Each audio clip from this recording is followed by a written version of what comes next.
Where are you, Sushant भाई? कहां चले गए हो? Amsterdam tulips, what are these? Oh, these are flags. Navika ji, ये जो तस्वीर है ना, ये अपने आप में, आपको आवाज आ रही मेरी? बिल्कुल बिल्कुल जी नाविका जी, ये जो तस्वीर है, ये मैं वॉशिंगटन में खड़े होकर दिखा रहा हूं, लेकिन हर हिंदुस्तानी को देखनी चाहिए। और इस तस्वीर के बहुत बहुत बड़े मायने। मैं एक मैदान में खड़ा हूं जहां अगर आप दूर तक देखेंगी, सिर्फ और सिर्फ ऐसा लगेगा सफेद चादर बिछी हुई है। क्या है ये सफेद चादर? हमने कभी नहीं देखा ऐसा। ये दरअसल अगर मैं आपको दिखाऊं, ये झंडे हैं। और ये जो झंडे हैं वो अमेरिका में कोरोना से हुई एक एक मौत की गवाही दे रहे हैं। एक एक झंडा जो लोग यहां कोरोना से मरे उनके लिए लगाया गया है। और अगर आप इस तस्वीर को देखेंगे तो आपको समझ में आएगा कि भारत में जो जलती चिताएं दिखाने वाले लोग थे, उन्होंने इस तस्वीर को क्यों नहीं दिखाया? उन्होंने क्यों नहीं बताया कि अमेरिका में भी वही हुआ और उससे ज्यादा भयावह हुआ जो भारत में हुआ? उन्होंने क्यों नहीं बताया कि अमेरिका, जिसके पास इतना पावर है, इतनी शक्ति है, इतना इंफ्रास्ट्रक्चर है, वो नहीं रोक सका लोगों को मरने से? लेकिन भारत में जलती चिताओं की तस्वीरें खींचकर इंटरनेट पर डॉलर में बेचे गए, उसका तमाशा बनाया गया। आपके अपने, हमारे अपने जो मरे उनकी मौत का तमाशा बनाकर छोड़ा गया, उस पर पॉलिटिक्स की गई। इस पर क्यों नहीं हुई? मैं पूछना चाहता हूं। इस एक एक झंडे को देखिए, इस दूर तक फैले झंडे को देखिए, उन मौतों को लेकर क्यों सवाल नहीं हुआ? और वो इसलिए नहीं हुआ क्योंकि जब आप ये कहते, जब आप ये बताते कि अरे दुनिया में ये हो रहा है और भारत में जो हो रहा है वो उससे अलग नहीं है, तो वो दर्द एक हो जाता। लेकिन उस दर्द को सिर्फ भारत का दिखाना था। और मैं आपको दिखाता हूं यहां लोगों ने कैसे कैसे मैसेजेस लिखे हैं इन झंडों में, जिन्होंने अपने को खोया। इस तस्वीर को देखिए, किसी छोटे बच्चे ने ये दो तस्वीरें बनाई हैं और एक ने, जो उनका दादा या पिता थे, उसका कान पकड़ रखा है और इधर मैसेज लिखा हुआ है, Norman David Lapoff, beloved father, husband, grandfather, great grandfather, we love you and miss you every day.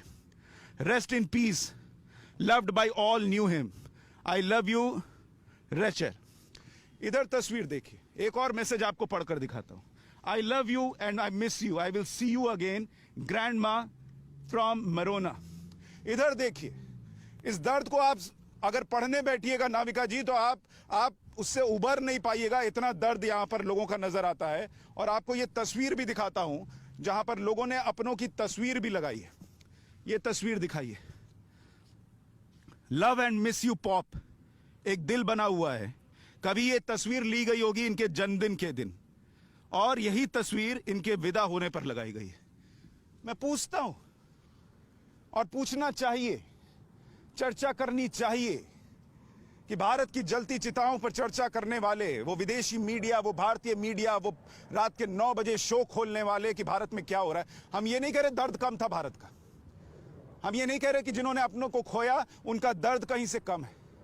हम बस ये कहते हैं कि ये दुनिया में हुआ और दुनिया में हमसे ज्यादा हुआ। ये तस्वीर देखिए, ये जो मॉन्यूमेंट बनाया गया है, ये आसमान को छूता है उनकी याद में जिन्होंने अपनों को खोया है। ऐसा लगता है जैसे सीधे आसमान में चला गया और सीधे जो ऊपर हैं उनसे संपर्क कर रहा हो। क्या ये सम्मान, क्या ये स्नेह, क्या ये आखिरी यादें, इसी सम्मान के साथ अपनों को संजोने का मौका नहीं मिलना चाहिए था भारत में? क्या उनको मौका नहीं मिलना चाहिए था कि शांति से बैठे और सोचे हुआ क्या? अगर सिर्फ ऑक्सीजन के सिलेंडर, आईसीयू बेड्स, दवाएं और वैक्सीन जिंदगियां बचा रही होती कोरोना से, तो अमेरिका के अंदर यह नहीं होता। यह सुपर पावर अमेरिका की तस्वीर दिखा रहा हूं, और जिनकी आंखों में वो जलती चिताओं की तस्वीर भारत में बसी हुई है, उससे ज्यादा आग, उससे ज्यादा तपिश, उससे ज्यादा जलन, उससे ज्यादा दर्द इन झंडों में है। और मैं दिखाता हूं आपको, वहां देखिए ऑफिशियल आंकड़ा लगा हुआ है। इन अमेरिका, रिमेंबर, 6,78,584, 6,78,584 लोगों की जानें गई। लेकिन ये दिखाते तो पॉलिटिक्स कैसे होती, ये दिखाते तो भारत जो है उस दर्द के वक्त एक हो जाता। वो एक नहीं होने देना था।